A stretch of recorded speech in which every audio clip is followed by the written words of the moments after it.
Welcome to Great Notley, a brand new housing development on the outskirts of Braintree in Essex.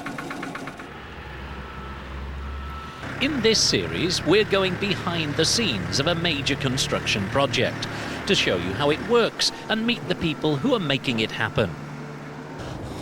Today we learned that there's more to being a chippy than meets the eye. I think I said something about any fool could do this. I might be changing my mind.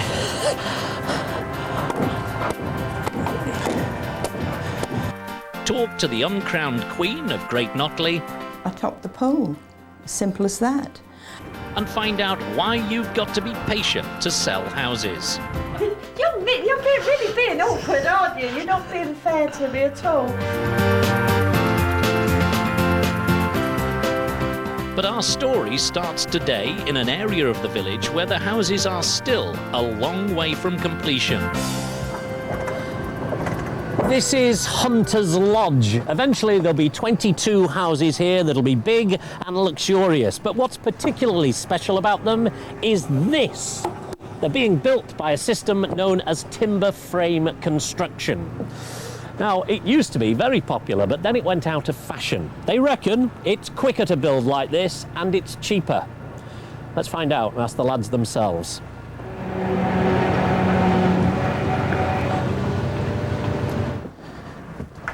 You may be wondering what's going on around me. Today they are unloading the roof trusses. Now I know we wanted to show you how to build a house from the ground up, but nothing ever goes to plan on a building site, and if they're doing the roof today, then maybe it's a good time to grab them and ask them, could anybody build a wooden kit house? The first stage of roof construction on any kind of house is craning in the trusses. Well, this truss has just been lowered into this metal socket. They're just fastening it into the socket now, and it's been fastened on the other side. The crane is still holding it up, taking the weight of the truss, and then there'll be a wooden beam that'll go across, which will give it the right sort of width at the top and also hold it perfectly into position. Now, we should have a chat with the lads and get up there, I think. Easier said than done. Mark them down. Martin Gerald is chief chippy. He's cutting pieces of 4x1 which are used to brace the trusses and stop them blowing over. Same again.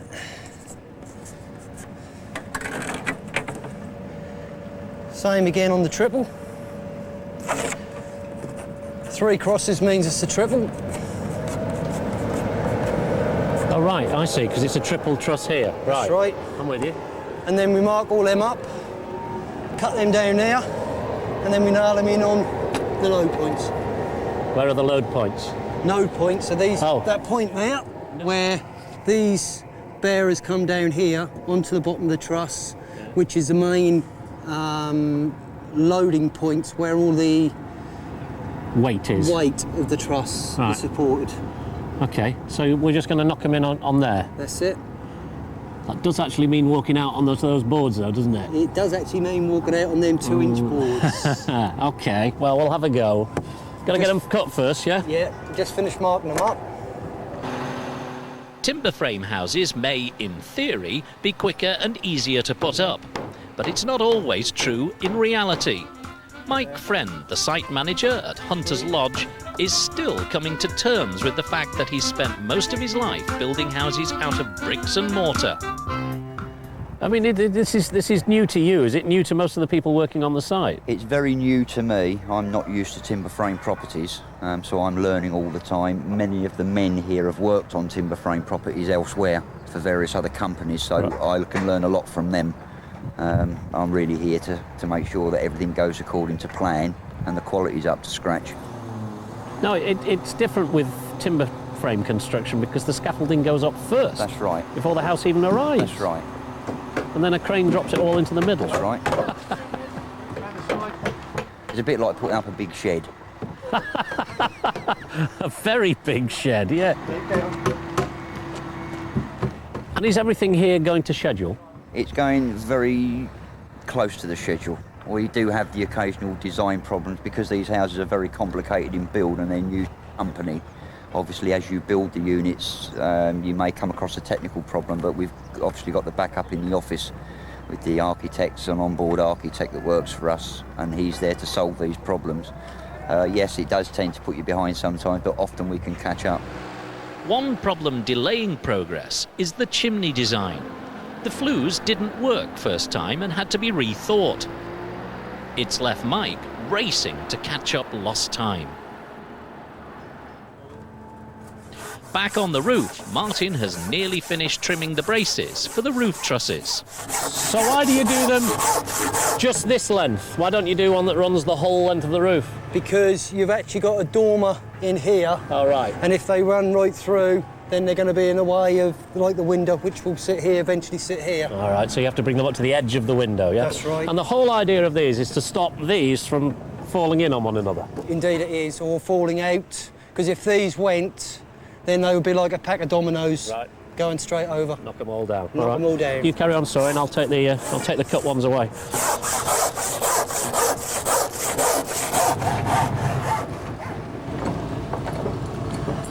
I'm not doing that. This is where we climb up, apparently. Right. There's a hammer just there. A hammer? Yeah. Okay. Oh, is it for me? That's for you. Right. Well, this is unpleasant. And then on Okay. each mark, Yeah. we put 2 nails. So not only is this unpleasant, you then have to let go as well. You do indeed. So, oh, my nail. What's the advantages of building a wooden house? They go up a lot quicker than a conventional house. Do they? These 2 we should have done within 4 weeks. Also, the insulation value was a lot better than blocks and bricks, and get a better insulation value with it. Surely, though, a brick house is going to last longer than a wooden house. You look at some of the old Tudor houses, most of that was wood. That's true. And how long have they been up? A long time. Yeah, you're right. Okay, and is it something anyone can do? I mean, is it just a kit that comes? It is basically just a kit that comes, one big jigsaw puzzle. Have you ever got the jigsaw wrong? Oh, they do come wrong sometimes. And Do we they? have to, yes, and we have to cut pieces around and make things right and make them fit. Oh, I have to move. My legs are killing me. Go on, you carry on, man. Don't let me stop you. Most unnatural. When you fall off a few times, you get used to it. Have you fallen off? I have indeed. Oh. Fill me with confidence, why don't you? No, I will have to squat down.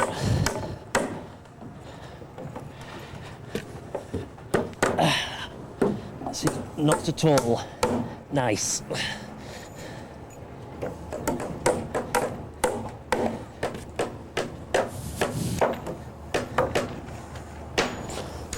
My nails are falling down. I don't know about anything else.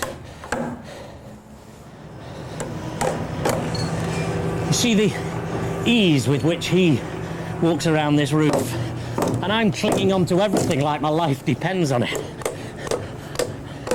I think I said something about any fool could do this. I might be changing my mind.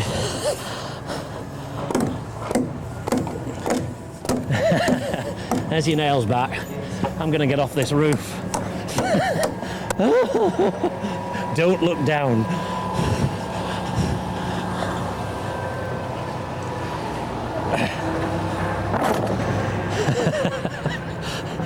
And those were the easy ones. I can't imagine what it would be like to put one in up there. But I'm sure Martin will show us how you do that. In fact, Martin is now doing one of the top trusses, or the top part of the trusses. He's tying this 4x1 into it.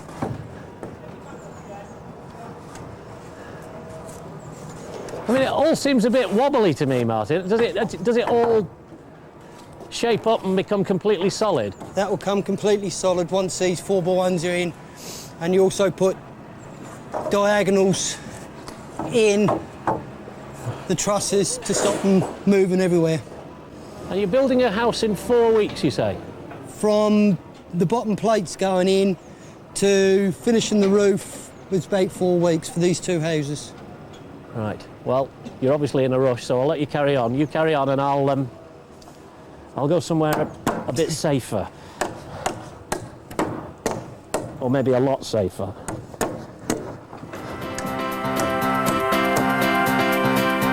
Join us after the break when, back on the ground, life gets to feel a whole lot safer. We meet the newly elected chair of the parish council and find out what it takes to sell a new house.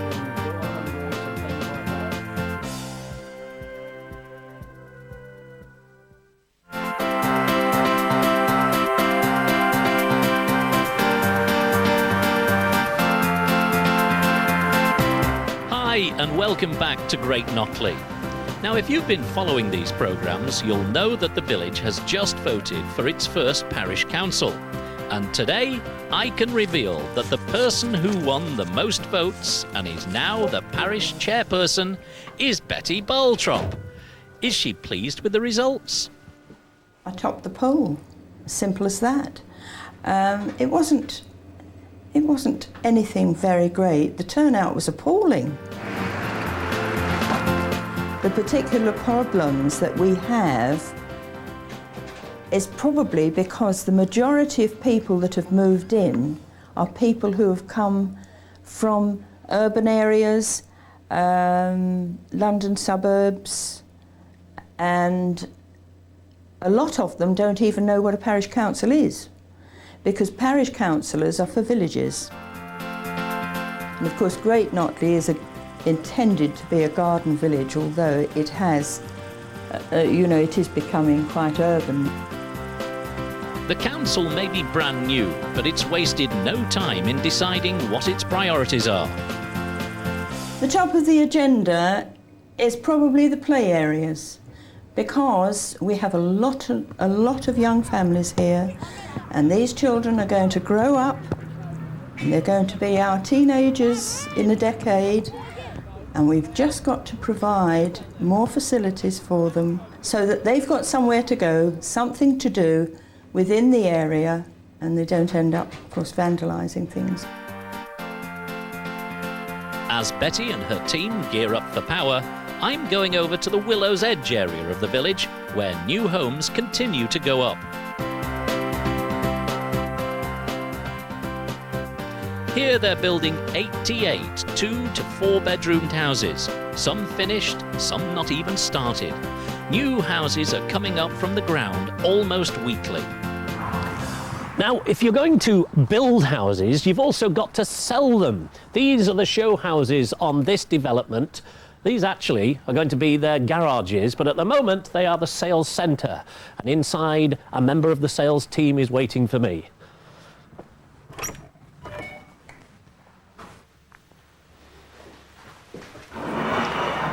You're doing a bit of housework, Gloria?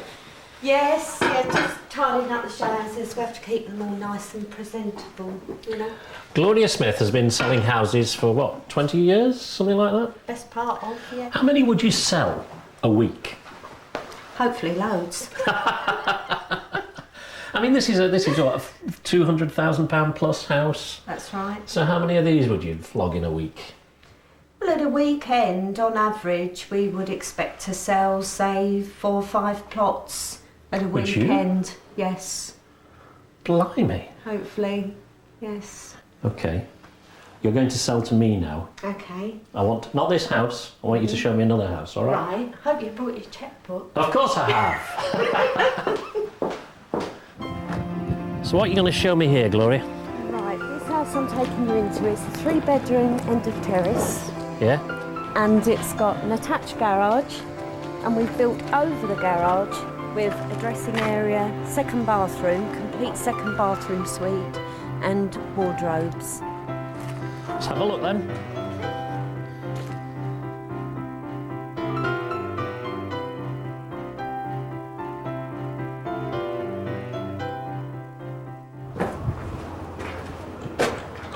Hold on a minute. This is a building site. This is not a finished house. I know. Well, you I wouldn't know. really show me this, would you? Oh, yes. Would you? Yes. Yes, I would, yes. What I'll do after you've seen this one is I'll take you into a plot that we've made earlier. And one we've made earlier. And then you'll start to get the feel of the house at various stages. But why have you brought me to... I mean, it hasn't even got a wall on at that end. Why would you have brought me here when it's like this? There are benefits to buying at this stage, as you can see. Because it's not finished. I wanted to explain to you that at this stage you can choose the skirting that goes in, you can choose the coving, you can choose whether you wanted the ceilings artexed. So you're individualising the house I to suit see. yourself. Right, you so see. the advantage of buying it in an early stage like this, or saying you want it in an early stage, is you can fashion it to suit me. That's right, yes? that's right. So you put your own character into the property. I'm with you. Mind your head. I'm minding it. So, this back area here, all of this is the conservatory area, the whole lot. Oh, it's what? The conservatory is going to run That's right. right the way The across? whole of the back. And from where you see the top of the breeze blocks there, Yeah. the brick starting, the roof will slope down, all glass, with windows in the glass roof, okay? And coming down, and then there'll be 2 sets of French doors.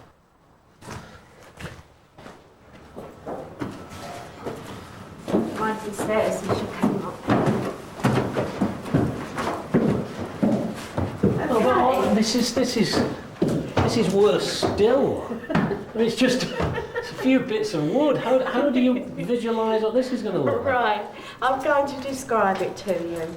Yeah. So you have got your walls being major. I understand what you're saying, but you can still see the size of the room. Right. It's not very Okay. big. This is the smallest room, Right. Okay. and then you have the second room here, which is a double room. Nice size room, that one. Yes, this one's a bit bigger, I must admit. And I have to say that they do look bigger as they go through the stages. This is the smallest it's going to look.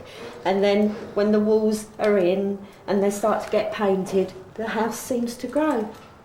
Really? It really does. Yeah, Trust okay. me. Pinch of salt on that one, I think.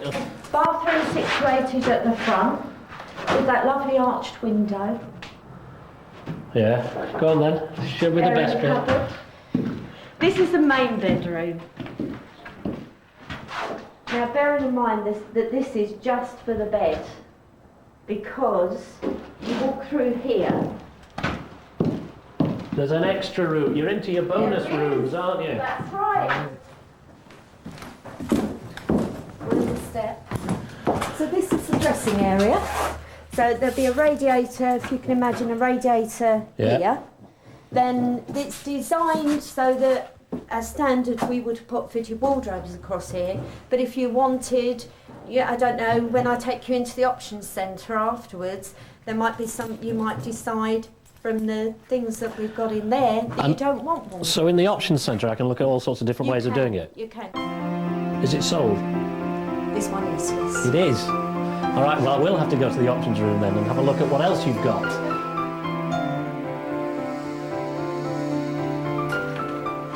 Okay, so this is our options and choices centre. Options and choices centre. Yes. On what? Right. Options and choices on what? Right, it's where I can show you what comes as standard in the house and give you the chance to upgrade if you wanted to. For example, these are the door fronts. This is showing you the door front of the kitchens that will be put into the property. Yeah. So, for example, if you particularly like this door, this shows you that this is the plinth and the casement colour would be this. And then from there, we can look at the tiles and you can choose, these come off, so we can put that down and a tile. Tile next to Place it. that next to it or on the floor. Like You that. can build up a picture of what you want in the home. But if you want something better, if you think this is better, then that's going to cost you more money. Yes, it would. Yes. Quite a lot more. Not too much more, depending on plot, obviously, and all plots have, the bigger the plot, the more units normally going into the house. I'm going to be naughty here and say, why don't you just put these in the houses anyway? The better ones. Well, the other ones are good. Some people... You're really being awkward, aren't you? You're not being fair to me at all. No, some people would rather have a solid wood kitchen. Right. And other people are quite happy having these ones. Still good quality, but they can have that with the house, and also subject to the build stage. We can't do it all the time. If someone was to come along and the house is already past that particular build stage, then it may be that we have to say, no, I'm sorry, you can't choose your kitchen. Okay, now I noticed that the floor is different. We've got a couple of different types of floor. Carpet. That's right. What's that? Okay. Is that like a lino or something? Yes, this is Antico. Antico. Really nice. Yes. And we've got all different styles, designs that you can choose from. But I think I know the one for you. This is the one I think. There you go. You think that's the one for me? Definitely. I don't think I've ever seen anything so revolting before in my life. Thank you very much indeed. So, at a price, you've got about 15 different kitchens you can have, half a dozen worktops, half a dozen different floors. You've got all your carpets, your tiles, your knobs, your fixtures and fittings, the whole lot. At a price. All right. Gloria, thank you very much indeed. Thank you.